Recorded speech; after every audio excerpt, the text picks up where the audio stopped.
요즘 많은 사람들이 전도하기가 참 힘들다고 말합니다. 그런데 더 힘든 것은 그 전도한 사람을 교회에 정착하는 것이 더 힘들다고 말합니다. 그럼에도 불구하고 많은 사람들이 전도 주일이 되면 지인들을 교회로 초청해서 하나님의 말씀을 듣게 합니다. 그런데 정말 오랫동안 기도하면서 준비한 그 전도 주일에 초청된 사람들이 교회 등록하는 인원은 아주 극소수입니다. 등록을 했다 하더라도 학습을 받기 이전에 많이 떨어져 나갑니다. 그리고 세례를 받을 때는 더 많은 사람들이 보이지 않습니다. 그리고 세례를 받았다 하더라도 또 많은 사람들이 교회를 떠납니다. 그래서 100명을 전도하면 1년 뒤에는 5명이 채 남지도 않습니다. 이것이 오늘날 우리 한국 교회의 현실입니다. 그럼에도 불구하고 교회는 매년 전도를 하고 있습니다. 하나님의 명령이기 때문에 전도를 하고 있습니다. 그런데 우리는 한 번쯤 생각해 봐야 할 것이 있습니다. 왜 사람들이 교회를 오지 않을까? 왜 교회에 정착이 되지 않을까라는 것입니다. 왜 사람들이 교회를 오지 않고 교회를 떠날까? 한 번쯤 깊이 고민해야 됩니다. 그 원인을 찾지 않으면 전도를 해도 효과적으로 할 수 없기 때문입니다.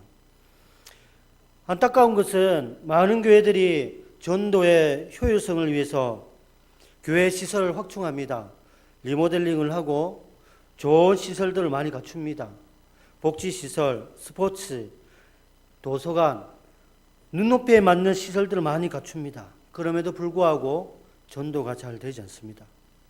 그 이유는 바로 교회가 세상을 쫓아가고 있기 때문입니다. 세상을 쫓아간다는 말은 교회가 가져야 할 교회의 본질을 잃어버리고 교회가 가져야 할 세상에 보지 못하는, 세상에서 누리지 못하는 하나님의 사랑을 잃어버리고 있기 때문입니다. 오늘 우리가 읽었던 성경 본문의 말씀을 보면 우리가 예수님을 믿고 난 이후 우리가 하나님 앞에서 참 예배자로 살기 위해서 어떻게 살아야 되는지, 거룩한 산 제물이 되어야 되는데 어떻게 해야 되는지 짧게 그리고 한 단편적인 이야기로 우리에게 말씀하고 있습니다. 먼저 말씀 한 구절을 보겠습니다. 에베소서 5장 8절을 보면 너희가 전에는 어둠이었더니 이제는 주 안에서 빛이라 빛의 자녀들처럼 행하라고 했습니다. 우리가 어둠 속에 살았습니다. 그러나 주의 은혜 가운데에 빛의 자녀로 살고 있습니다. 그런데 빛의 자녀로 살기 위해서는 어떻게 해야 할까요? 빛의 자녀는 어떠한 삶을 살아야 할까요? 뿐만 아니라 우리 주님은 우리에게 거룩하라고 명령하셨습니다. 우리가 잘 알고 있는 것처럼 거룩이라는 단어는 구별이라는 뜻입니다. 내가 특별히 잘나서 구별되는 것이 아니라 하나님이 우리를 거룩하게 하셨기 때문에 우리는 하나님의 은혜 가운데 거룩한 존재가 되었습니다. 세상과 구별된 존재가 되었던 것입니다. 그런데 그 구별된 존재로서 우리는 어떻게 살아야 되는지 그렇게 살기가 힘이 듭니다. 잘 알고 있지 않기 때문에, 그리고 그렇게 살기 위해서는 너무나 힘들기 때문에 우리는 그런 거룩한 삶을 내려놓고 있습니다. 그렇다면 다시 한번 질문을 던져보겠습니다. 과연 빛의 자녀는 어떠한 삶을 살아야 할까요? 과연 믿음의 거룩한 공동체 안에는 무엇이 필요할까요? 그것은 바로 사랑입니다. 하나님이 우리를 사랑하신 것처럼 우리가 하나님을 사랑하고 우리가 우리 형제들을 사랑하는 것입니다. 왼편에 있는 것처럼 하나님께서는 우리에게 2개의 큰 계명을 주셨습니다. 그 첫 번째는 마음을 다하고 목숨을 다하고 뜻을 다하여 우리 하나님을 사랑하는 것입니다. 그 두 번째는 내 이웃을 내 몸과 같이 사랑하는 것입니다. 교회에 가장 필요한 것, 하나님의 말씀, 그리고 그 말씀 따라 살아가는 그 사랑이 필요하다는 것입니다.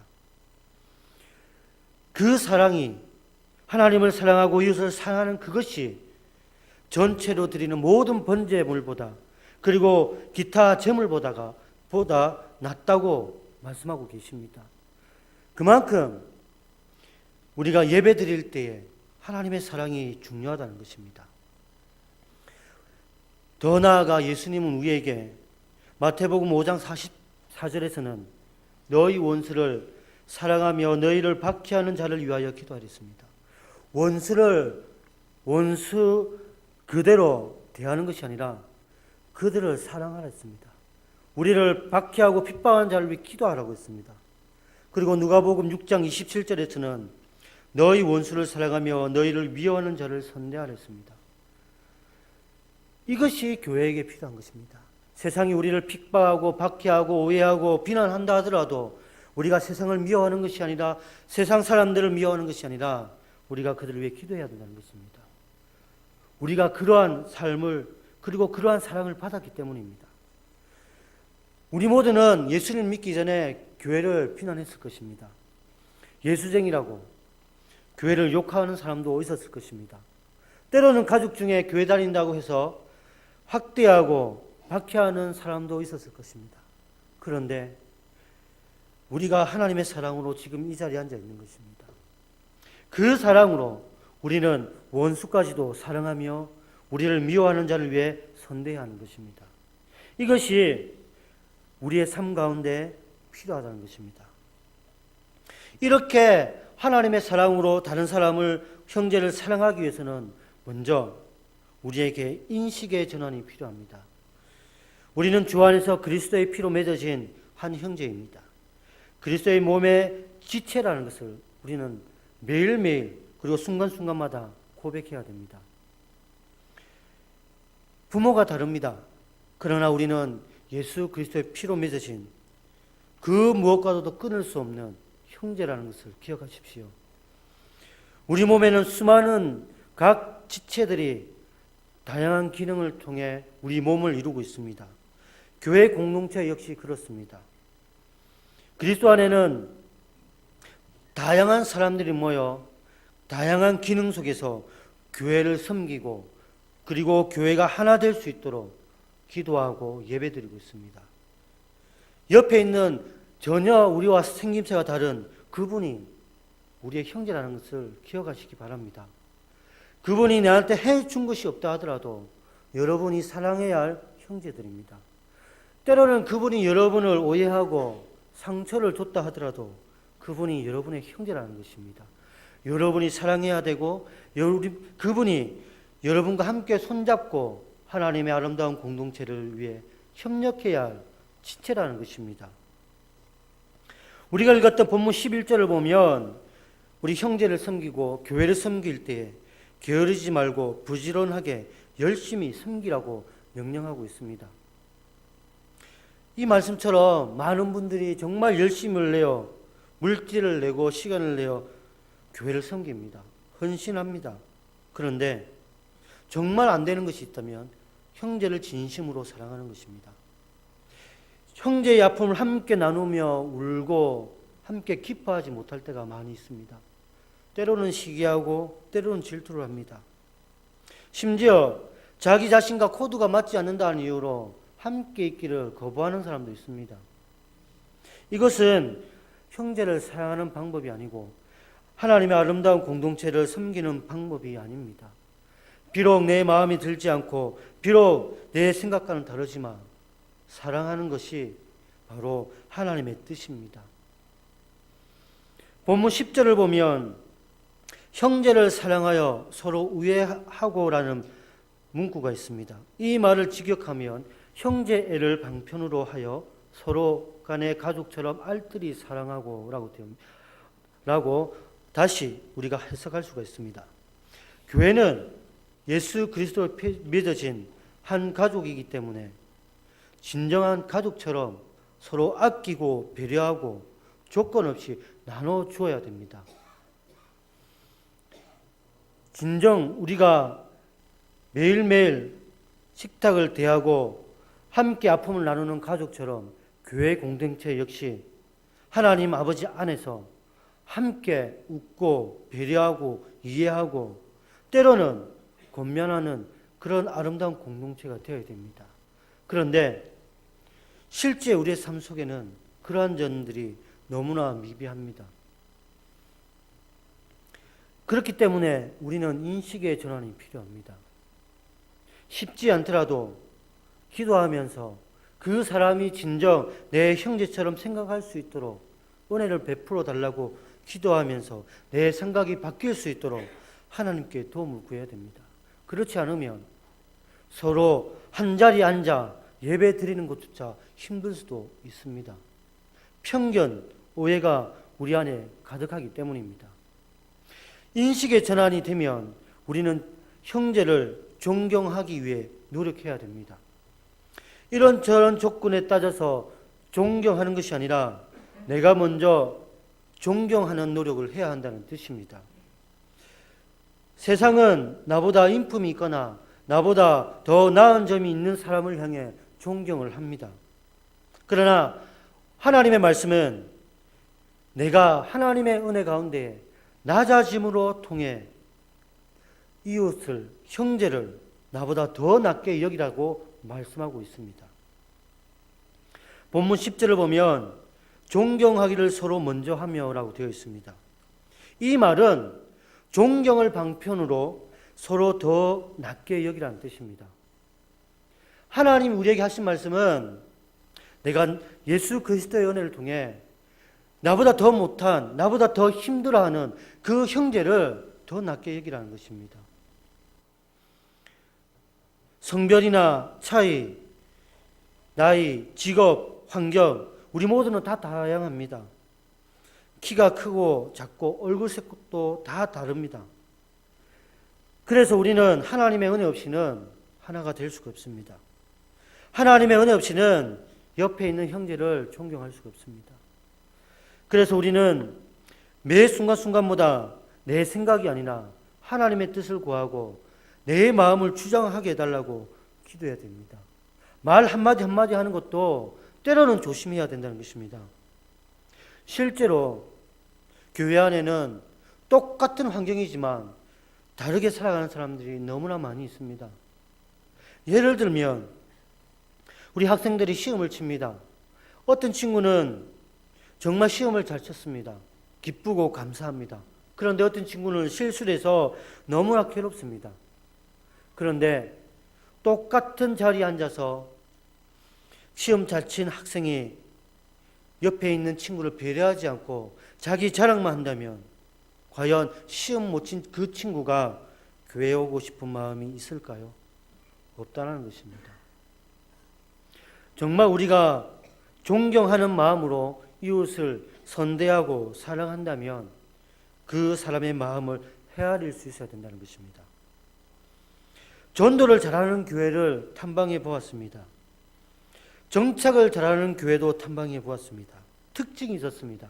그것은 뭐냐면 우리가 읽었던 13절의 말씀처럼 손 대접하기를 잘하는 교회들이었습니다.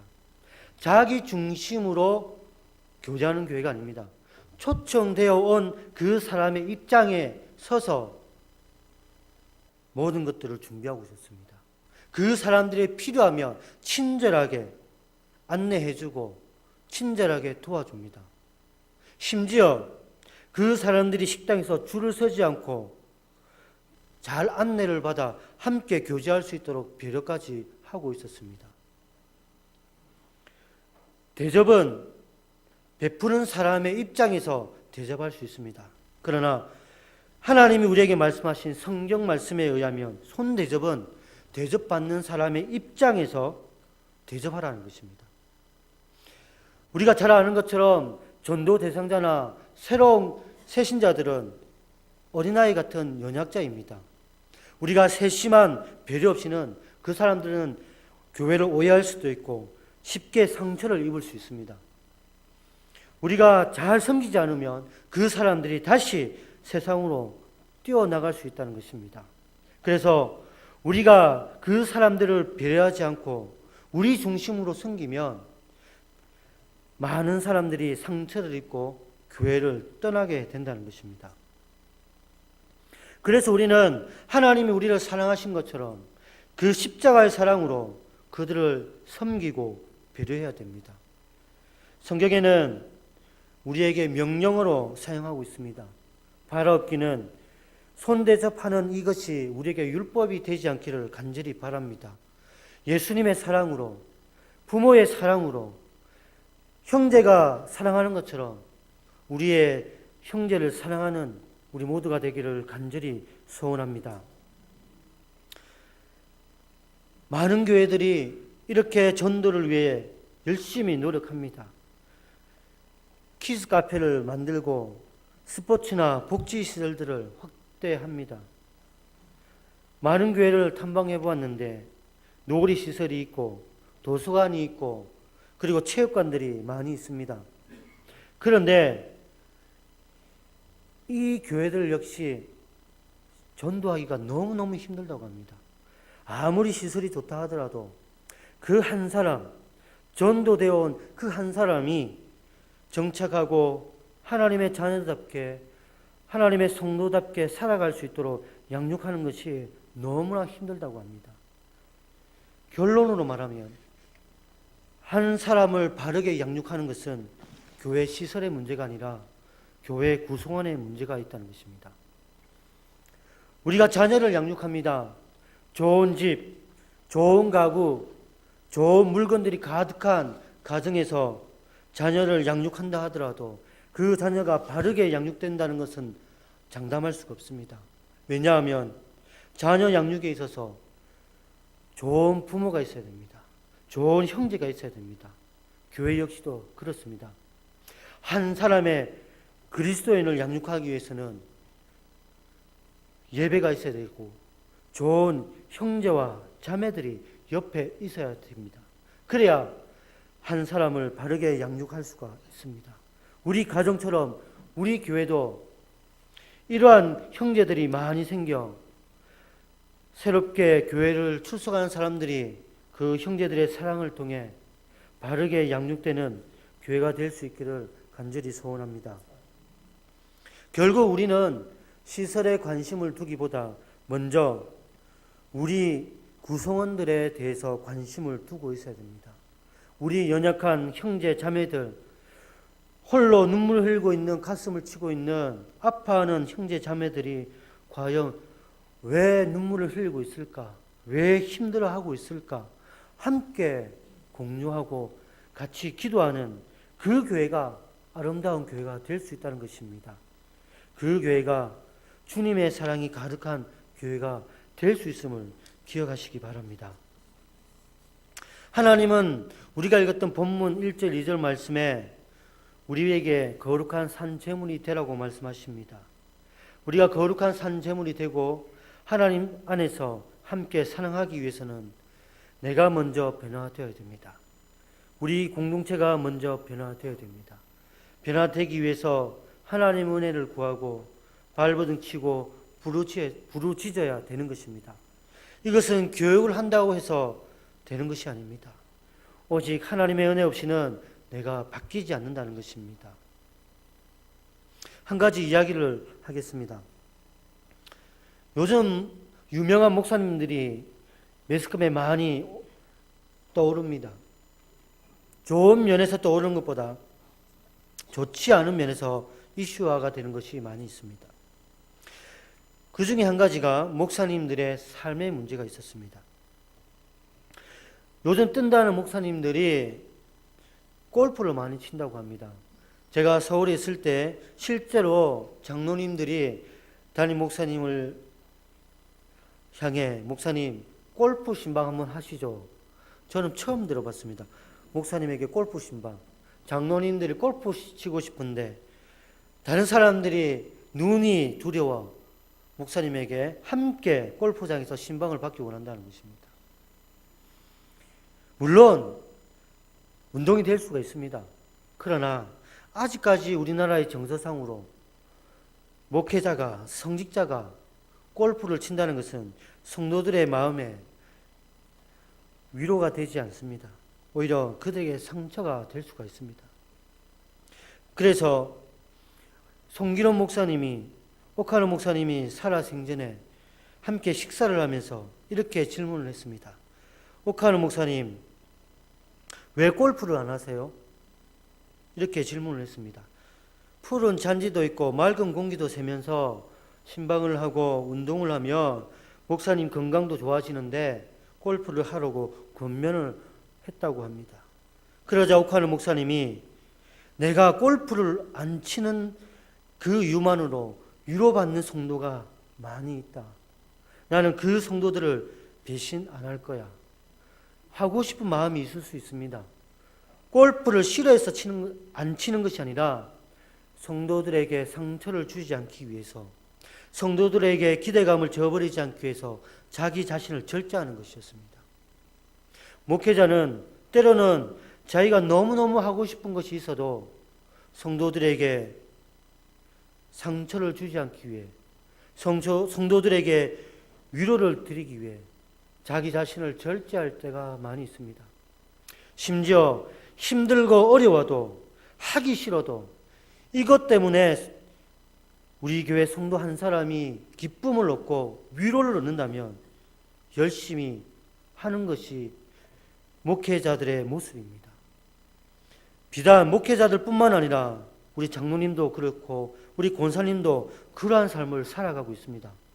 내가 하기 싫어도 옆에 있는 형제가 이것 때문에 기뻐한다면 기꺼이 감사함으로 할 수 있는 것이 진정 하나님을 사랑하고 형제를 사랑하는 모습입니다.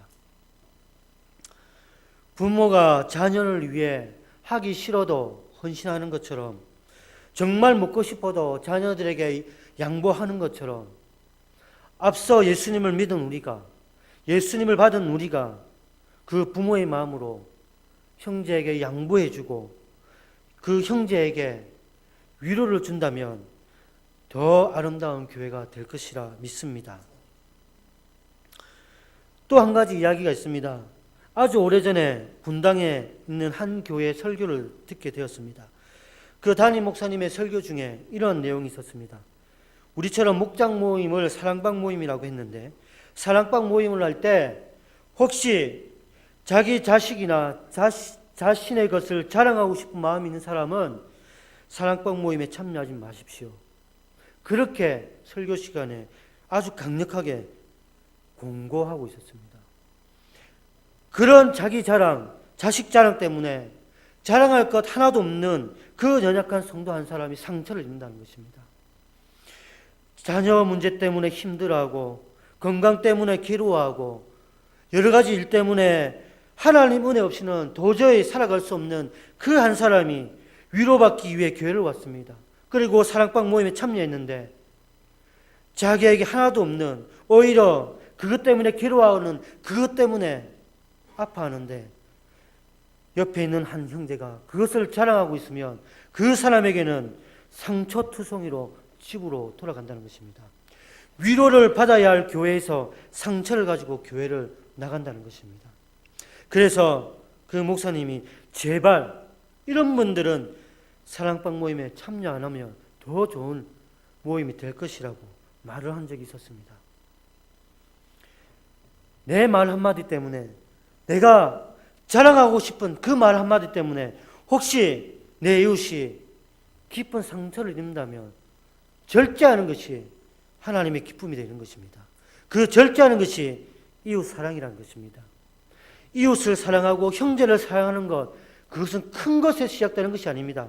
내 생각이 바뀌고 내 언어가 바뀌고 이웃을 그리고 형제를 배려하는 그 마음에서 시작하는 것입니다. 그래서 형제에게 그 말 한마디가 사랑의 실천임을 기억해 주시기 바랍니다. 저도 한때 많은 사람들에게 상처를 주었습니다. 함께 교회 안에서 공부를 한 친구들이 있었습니다. 함께 공부를 하고 함께 예배를 드렸던 친구들 중에 시험을 치면 성적이 다 다릅니다. 어떤 친구는 성적이 좋고 어떤 친구는 성적이 좋지 않습니다. 제가 한 번 실수를 했습니다. 너는 도대체 어떻게 공부를 했길래 성적이 이 모양이 이 꼴이냐. 제가 그런 실수를 했습니다. 그 친구가 공부를 안 한 게 아니었습니다. 하나님이 지혜의 은사를 주지 않았기 때문에 아무리 노력해도 성적이 오르지 않습니다. 근데 그 친구는 찬양을 잘하고 운동을 잘하고 전도를 잘했습니다. 그런데 그 말 한마디가 그 친구에게 깊은 상처를 줬습니다. 아니라 다를까 제가 고등학교 진학했을 때 열심히 공부를 했는데 성적이 한 번도 오르지 않는 적이 있었습니다. 1년 동안. 그때야 제가 깨달았습니다. 그 친구의 마음을. 여러분, 1년 동안 시험을 치는데 계속해서 시험 성적이 내려가면 여러분 진짜 죽고 싶은 마음이 듭니다. 심지어 저희 아버지가 저에게 별명을 지어줬습니다. 야, 석두야. 여러분, 석두가 뭔지 아시죠? 돌대가리라는. 제 아버지가 저에게 돌대가리라면 제가 뛰어내릴 것 같아 석두라고 합니다. 이 석두야. 제가 그때 깨달았습니다. 그 친구의 마음이 얼마나 괴로웠는지. 그 뒤로 제가 중고등부 사역을 할 때 항상 그 마음을 가슴에 품습니다. 실제로 사역하면서 굉장히 공부를 잘하는 친구가 있었습니다. 어느 날 그 친구가 자기 카카오톡 배경화면에 성적표를 띄웠습니다. 진짜 나쁜 친구예요. 때리고 싶은 친구였습니다. 저는 몰랐는데 중고등부 친구들 안에서 그 성적표를 봤어요. 정말 잘했습니다. 그리고 한 부모님이 전화가 왔습니다. 우리 집 아이는 시험을 못 쳐가지고 괴로워하고 있다. 근데 그 성적표를 보니까 부모로서 마음이 너무 아프다. 제가 그 소리를 듣고 그 친구에게 전화를 했습니다. 이 XX야, 네 성적 누가 이렇게 만들어준 거 알고 있냐? 하니까 그 친구가 알고 있었습니다. 하나님이 이렇게 하신 것 같아요. 야, 그러면 내려야지 왜 올리냐? 그러자 바로 내렸습니다. 여러분, 그 시험의 성적은 전국 1등이었습니다. 마음껏 자랑하고 싶은 마음이 있었을 거예요. 자랑하고 싶은 마음이 가득해서 카카오 스톡에 올린 거예요. 그래서 제가 나중에 함께 밥을 먹으면서 그런 말을 했습니다. 나는 공부 잘하는 그 한 사람보다 아파하는 그 한 사람을 배려하는 친구가 내게는 더 중요하다. 제가 그렇게 친구에게 가르치며 위로를 해주었습니다. 내가 잘 되는 것, 제가 가르치는 그 학생이 잘 되는 것보다 남을 배려해주는 그 학생이 교회에서 우리 주님은 더 귀하게 보신다는 것입니다. 사랑하는 성도 여러분, 말씀을 정리하겠습니다. 이 모든 것이 내 힘으로 되지 않습니다. 하나님의 은혜 없이는 될 수 없다는 것입니다. 자랑하고 싶은 마음 절제하지 못합니다. 그리고 하기 싫은 것, 다른 사람을 위해서 헌신하기 힘듭니다. 하기 싫어도 미소를 띠고 그리고 하고 싶어도 절제하는 것, 우리의 능력으로 될 수가 없습니다. 이 모든 것들이 하나님의 은혜가 필요하다는 사실입니다. 하나님의 은혜가 가장 필요한 사람이 누구일까요? 바로 제 자신입니다. 우리 목회자들이고 하나님 앞에 교회를 섬기는 지도자들이고 모든 직분자들이 하나님의 은혜가 가장 필요한 사람들입니다. 그 은혜로 교회를 섬겨야 되는 것입니다. 그 은혜로 형제를 사랑할 수 있어야 되는 것입니다. 그래야 교회가 서로 용서하고 용납하고 때로는 예수 그리스도의 사랑으로 권면하고 책망할 수가 있다는 것입니다. 어떤 부모님과 이야기를 했습니다. 저는 정말 화가 나면, 지금은 그렇지 않습니다. 지금은 성격이 많이 좋아졌습니다. 예전에는 정말 그런 적이 있었습니다. 야, 너 다른 교회 가라. 제가 가르친 학생들에게 야, 다른 교회 가라 했습니다. 네가 우리 교회 물 흐르니까 다른 교회 제발 가라고 했습니다. 그런데 가지 않습니다. 왜요? 걔가 제가 사랑하는 것을 알고 있기 때문입니다. 진정 우리가 형제를 사랑한다는 것을 서로 알고 있다면 그 어떤 권명과 책망에도 수긍할 수 있고 받아들일 수가 있다는 것입니다. 거기까지, 그 정도의 관계를 유지하기까지 우리 모두가 함께 기도하고 함께 노력하는 우리 교회가 되었으면 좋겠습니다.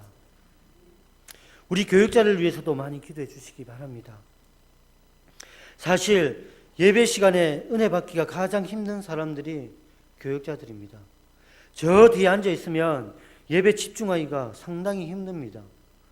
화장실 가고는 그 한 사람을 배려해야 되고 떠드는 그 한 사람을 보며 애타는 마음으로 기도하는 마음으로 뒤에서 있어야 됩니다. 그러면 목사님의 설교가 잘 들리지가 않습니다. 그런데 가장 은혜가 필요한 사람, 그 사람은 교역자들입니다. 그렇기에 우리 성도님 한 사람 한 사람이 우리 교역자들을 위해서 기도 많이 해 주시기 바랍니다. 그 기도가 우리 교역자들에게 하나님의 은혜로 충만하게 말씀을 연구할 때나 신방할 때나 모든 것에 적용이 될 수가 있습니다. 기억하십시오. 우리는 예수 그리스도의 피로 맺어진 하나님의 자녀이고 그 무엇과도 끊을 수 없는 형제라는 것을 잊지 마시기 바랍니다. 함께 아파하고 함께 기뻐하는 믿음의 거룩한 공동체가 되기를 간절히 소원합니다. 형제가 먼저 섬기기를 바라고 먼저 사랑해 주기를 바라는 것이 아니라 내가 먼저 겸손한 마음으로 그들을 인정하고 손 내미는 우리 한 사람 한 사람이 되기를 간절히 소원합니다.